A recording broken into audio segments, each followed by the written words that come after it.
આજની ધર્મકથા. પ્રણામ. પરમ પૂજ્ય આચાર્ય ભગવંત શ્રીમદ વિજય વલ્લભ સુરીશ્વરજી મહારાજા એમના જીવનના કેટલાક અંશો, કેટલીક વાતો, એનો સ્વાધ્યાય, એની અનુપ્રેક્ષા અને કેટલેક અંશે એમના ન હોવાનો અફસોસ, આ બધી ધારામાં આપણે અત્યારે જઈ રહ્યા છીએ.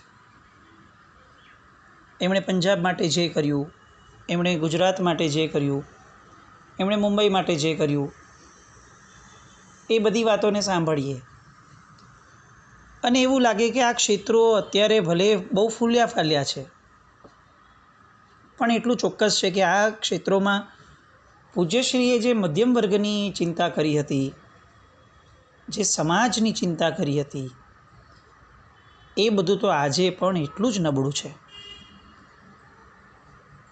પૂજ્ય વલ્લભસુરી મહારાજ સાહેબના વિચારો આજે જેટલા પ્રસ્તુત છે એટલા તો કદાચ મને એવું લાગે છે કે એ સમયે પણ પ્રસ્તુત ન હતા.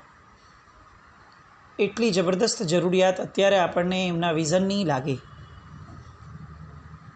પૂજ્યશ્રીએ જે ક્ષેત્ર પકડ્યા હતા, મુખ્ય થયા સાધર્મિકોનું ઉત્થાન અને કેળવણી, શિક્ષણ. આ બે જીવનના એવા પાયા હતા કે જે પાયા ઉપર જ આખી ને આખી જીવનની ઇમારતો ચાલતી હોય છે, સમાજની ઇમારતો ચાલતી હોય છે. કોઈ પણ જ્ઞાતિઓ જ્ઞાતિજનો દ્વારા જ ચાલે અને જ્ઞાતિજનો જે છે એ જ્ઞાતિને તો જ ઊંચી કરી શકે, ઊંચી લાવી શકે જો એ લોકો વ્યવસ્થિત રીતે શિક્ષિત થયા હોય, ટ્રેન થયા હોય.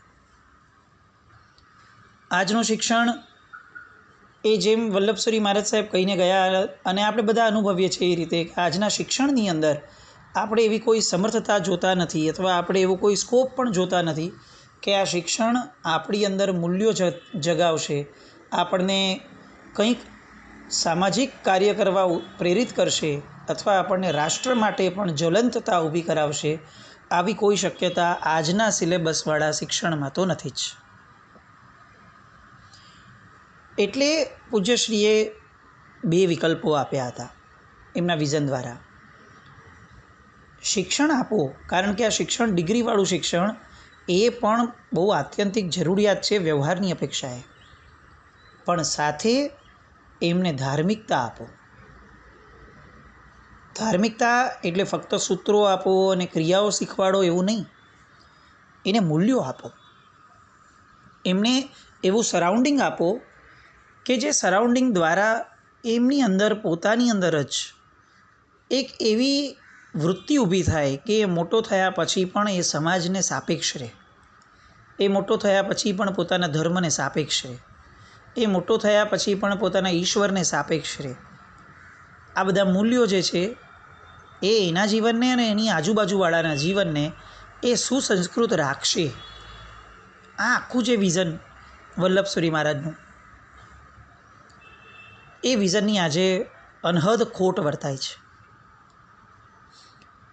પરંતુ આ વિઝન સિવાય પણ વલ્લભસુરી મહારાજ સાહેબ પાસે એવી કેટલીક જબરદસ્ત વિચાર શક્તિ હતી કે જેની માટે એ અનિવાર્ય ગણાતા. એમાંની એક અનિવાર્યતા એટલે આપણે ગઈકાલ સુધી જે વાત પર છીએ તે કસ્તુરભાઈ શેઠ પોતે આવી અને એમને વિનંતી કરે છે કે સાહેબ આપ ઝડપથી વિહાર કરો અને જે મુનિ સંમેલન થવાનું છે એ મુનિ સંમેલનની અંદર સાહેબ આપ ગમે તેમ કરીને પધારો. આપના વિઝનની બહુ મોટી આવશ્યકતા આજના આ મુનિ સંમેલનને અને શ્રમણ સંસ્થાને છે એવું સ્વયં કસ્તુરભાઈ શેઠ પોતે એમને વિનંતી કરી અને એમને આગ્રહ કરે છે કે સાહેબ આપે ગમે તેમ કરીને વહેલું પધારવું પડશે. સાહેબે શીઘ્ર વિહાર શરૂ કર્યો. પાલનપુરથી વિહાર કરીને આ સાહેબ પાટણ પધાર્યા. ત્યાં મુનિવર હંસ વિજયજી મહારાજ કે જેમને તેઓ પોતાના વડીલ તરીકે આદર્શ ગણતા હતા, જેમની હૂંફમાં પૂજ્યશ્રી ખૂબ મોટા થયા છે. આત્મારામજી મહારાજના ગયા પછી પણ પ્રવર્તક શ્રી કાંતિ વિજયજી મહારાજ અને મુનિશ્રી હંસ વિજયજી મહારાજ એ બેવને એમણે લિટરલી ગુરુ તરીકે સ્વીકાર્યા હોય એ રીતે એમની આજ્ઞાના, એમના વિચારધારાના ઓછાયા હેઠળ જ વલ્લભસુરી મહારાજ આગળ વધ્યા હતા. એટલે હંસવિજયજી મહારાજ સાહેબની તબિયત નબળી થતાં હંસવિજયજી મહારાજ સાહેબ એમને જણાવ્યું કે મારી મુનિ સંમેલન સુધી પહોંચવાની શક્યતાઓ બહુ ઓછી જણાય છે, કારણ કે મારી તબિયતની અસ્વસ્થતા દિવસે ને દિવસે વધતી જાય છે. તો વલ્લભસુરી મહારાજ, આપ પધારો, આપનું જવું ખૂબ આવશ્યક છે. સાહેબની આ વાત વલ્લભસુરી મહારાજે તો આજ્ઞા સ્વરૂપે લીધી અને તેઓએ વિહાર આગળ વધાર્યો. હજી તો પેથાપુર પાસેના રાંધેજા ગામમાં પહોંચ્યા હતા અને ત્યાં જ એમને હંસવિજયજી મહારાજના કાળ ધર્મના સમાચાર મળ્યા. પોતાના માથેથી એક છત્ર ગુમાવ્યા જેવી વેદના સાહેબના હૃદયમાં ઉમડી. પોતાનો આશય અને એમની આજ્ઞા હંસવિજયજી મહારાજની એ સદેહે હંસવિજયજી મહારાજ સાહેબ નથી, તેમ છતાં પણ એમની માટે બહુ મોટું આદર્શ હતું. એટલે અત્યંત વેદના હોવા છતાં એમણે જે પોતાની આ ધારા હતી મુનિ સંમેલનમાં પહોંચવાની, એ ધારાની એમણે આગળ વધારી. મુનિ સંમેલન ઉપર સારાએ હિંદની એ સમયની નજર હતી. સાધુ સંઘ, ચતુર્વિધ સંઘ આખો અને શ્રી સંઘો આ સંમેલન માટે ઘણા ઉત્સાહમાં હતા.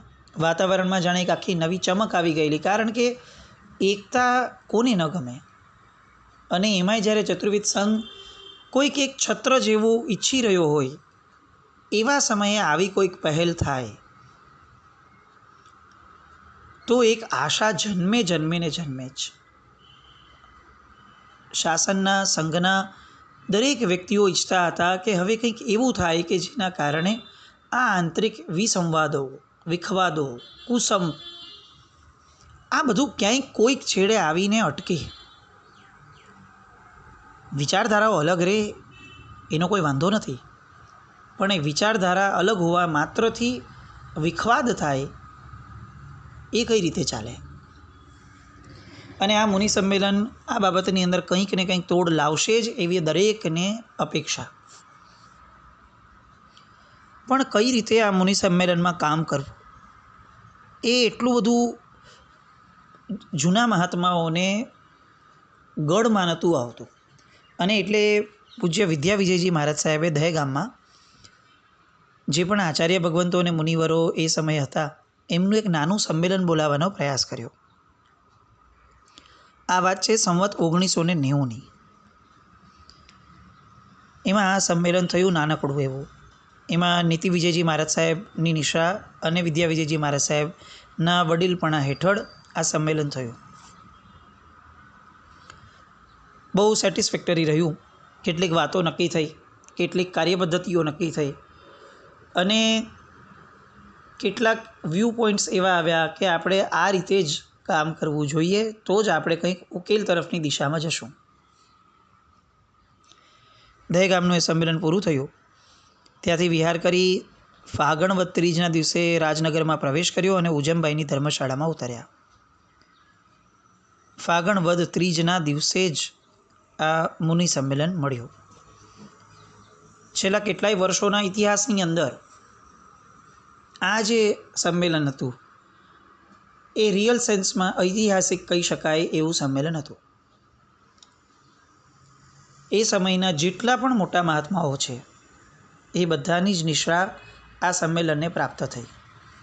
એક ધ્યેયપૂર્વક થયું હતું. હા, એક વેદનાને આકાર અને દિશા આપવા માટે આ સંમેલન થયું હતું. અને એવા બધા મહાપુરુષો હતા કે જેમાંના એક મહાપુરુષો પોતે જ જાણે એક આખું તંત્ર હતા, એક આખી યુનિવર્સિટી હતા. એવા બધા ગુરુ ભગવંતો ભેગા થઈ અને જ્યારે પોતાના મગજની અંદર જે પણ વાતો છે એનું ગમ્મર વલોણું કરી અને શાસન માટે એક નવનીત પ્રાપ્ત કરવાની દિશામાં આ મુનિ સંમેલનને લઈ જવા માટે બધા જ મહાત્માઓ થનગની રહ્યા હતા. એટલે જૈન સમાજના નાયકો, આચાર્ય ભગવંતો, ઉપાધ્યાયો, સાધુ ભગવંતો આ બધા એકસાથે મળ્યા. વિચાર વિનિમય શરૂ થયો. આ સંમેલનની સ્પેશિયાલિટી એ હતી કે આ સંમેલનમાં કોઈ અધ્યક્ષ ન હતું, બધા જ અધ્યક્ષ જાણે અને બધા જ સરખા, એટલે દરેક કાર્ય સર્વસંમતિથી થવા માટેનો આ એક આશય હતો. શરૂઆતની અંદર ઘણી બધી શાસ્ત્રાર્થ ચર્ચાઓ થઈ.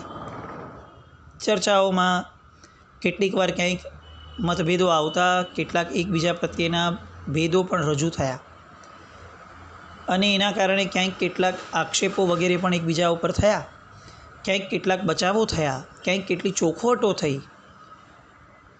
ઓપન માઇન્ડેડનેસથી એક આખું આ મુનિ સંમેલન થયું હતું, જેના બહુ મોટા ફાયદાઓ લોકો અપેક્ષા કરતા હતા, ઇવન મુનિ ભગવંતો અપેક્ષા કરતા હતા. જ્યાં જ્યાં જેટલો વિરોધ થયો એની નોંધ લેવાય કે આ ભાવો જે છે એનો તોડ અત્યારે દેખાતો નથી. સારું, તો એ મુદ્દાઓ આપણે નોંધતા જઈએ અને એની માટે સમન્વય કરવા માટે એક સમિતિ રચવાની વાતનું પ્રપોઝલ મુકાયું.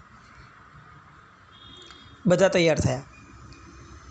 એટલું મોટું સંમેલન અને એ સમયના મહાત્માઓ પણ એટલા બધા વિચક્ષણ કે દરેક વ્યક્તિ, દરેક મહાત્મા પોતાની રીતે સજેશન આપવા લાગ્યા કે આવી સમિતિ જો બનતી હોય તો એમાં આ મહાત્માઓને લેવા, અને એ સજેશન અનુસાર નામ નોંધવામાં આવ્યા. તો સૌથી પહેલી જે સમિતિ રચાઈ કે જે ઘણા બધા આ વિવાદોનો ઉકેલ લાવવાની દિશામાં કામ કરે, 72 મહાત્માઓની સમિતિ રચાઈ, 72. પછી એવું લાગ્યું કે આ 72માં જ કેટલા બધા વિસંવાદો ઊભા થશે. સમિતિ તો એવી હોવી જોઈએ જે નાની હોય. એટલે પાછું હવે એમાંથી શોર્ટલિસ્ટ કરવાનું શરૂ થયું. કોઈને ઉમેરી શકાય, કોઈને કાઢી કેવી રીતે શકાય. પરંતુ શાસન માટે કેટલીક વસ્તુઓ આવશ્યક હતી, એટલે બધાની સહમતિપૂર્વક આ 72ની સમિતિની અંદરથી કેટલાક સ્વૈચ્છિક રીતે પોતે એમાંથી વિડ્રો થવા લાગ્યા અને કેટલાકને પૂછીને નામ કાઢવા લાગ્યા. એમ કરતાં 30 મહાત્માઓની સમિતિ છેલ્લે થઈ. પણ પછી એવું લાગ્યું કે આ 30ની સમિતિ પણ બહુ વધારે છે.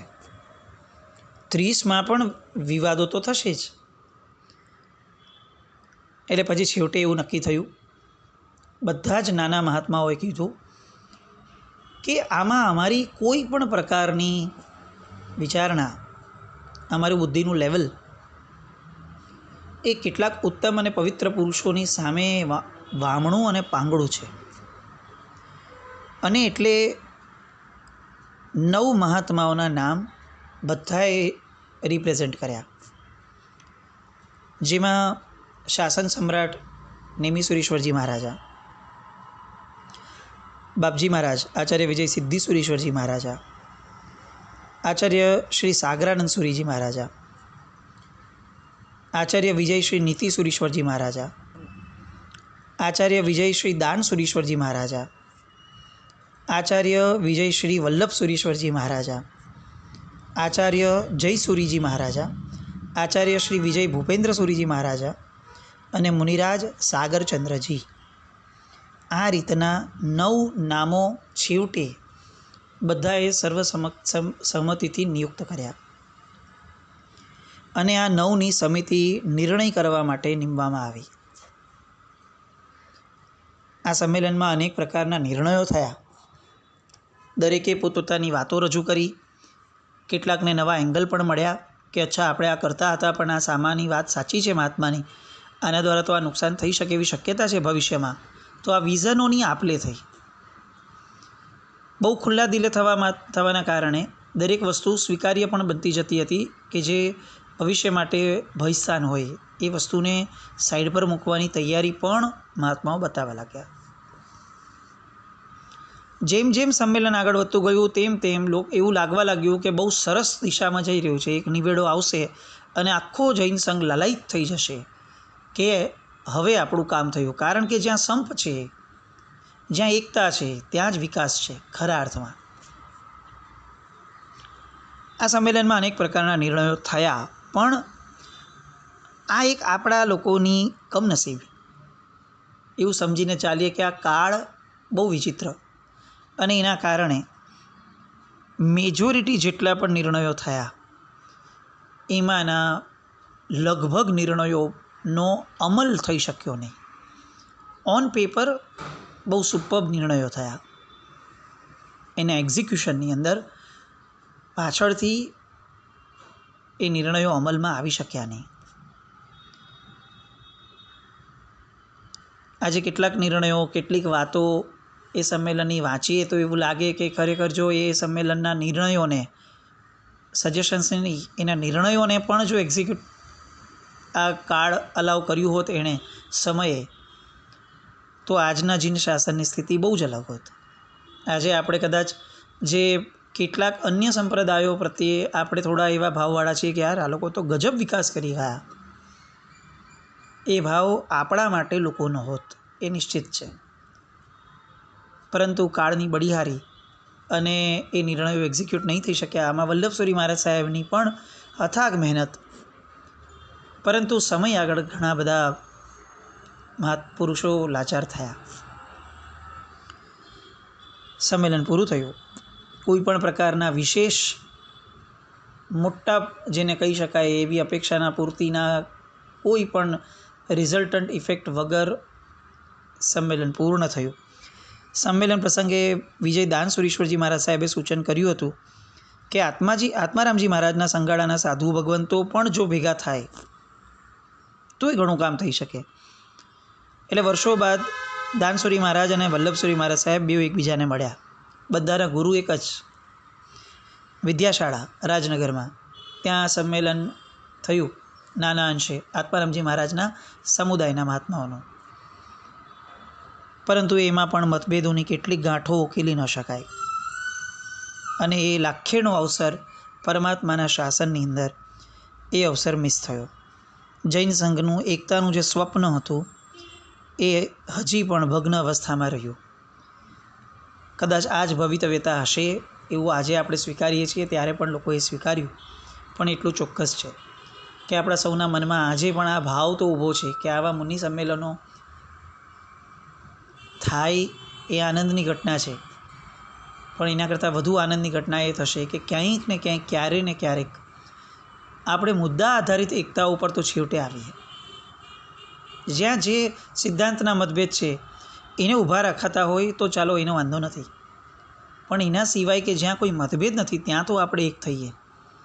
આવી પણ વાતો શ્રાવક સંસ્થાઓમાંથી જો નીકળે, આવી વાતો ગુરુ ભગવંતોના મગજમાંથી પણ નીકળે, વડીલો સુધી પહોંચે અને વડીલો એને બહુ સરસ રીતે ઓપ આપે એમની ગીતાર્થતાથી, તો પણ આજની યંગ બ્લડની જે પ્રજા છે એની માટે બહુ મોટું આદર્શ બનીને રહેશે. વલ્લભસુરી મહારાજ સાહેબ ભાવિ ભાવને સ્વીકારી એમને પણ વિહાર કર્યો, પણ નિમિસુરી મહારાજ સાહેબ શાસન સમ્રાટ, એમણે આગ્રહ કર્યો કે એવું નહીં, આપણે વર્ષો પછી મળ્યા છીએ, આપણે પણ કેટલાક વિચારોની આપણે તો કરીએ. અને એમનો આગ્રહ થવાથી શેરીસાની યાત્રા માટે રાજનગરથી ચૈત્રવદ આઠમના દિવસે મહાત્માઓએ વિહાર કર્યો. શેરીસા તીર્થમાં બંને મહામુનિઓએ સંઘના અનેક પ્રશ્નો ઉપર વિચારોની આપ લે કરી, એક જ મકાનમાં સ્થિરતા કરી.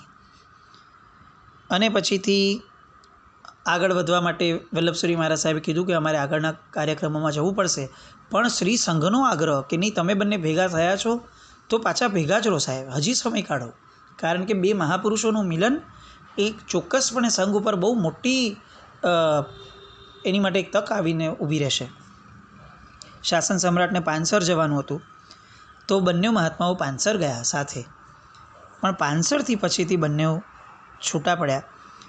વલ્લભસુરી મહારાજ સાહેબ રાજનગર પધાર્યા, ત્યાંથી વડોદરા ડભોઈ થઈ લોઢણ પાર્શ્વનાથ ભગવાનની પ્રતિષ્ઠા એ જે છે એ વલ્લભસુરી મહારાજ સાહેબના હસ્તેથી થઈ છે.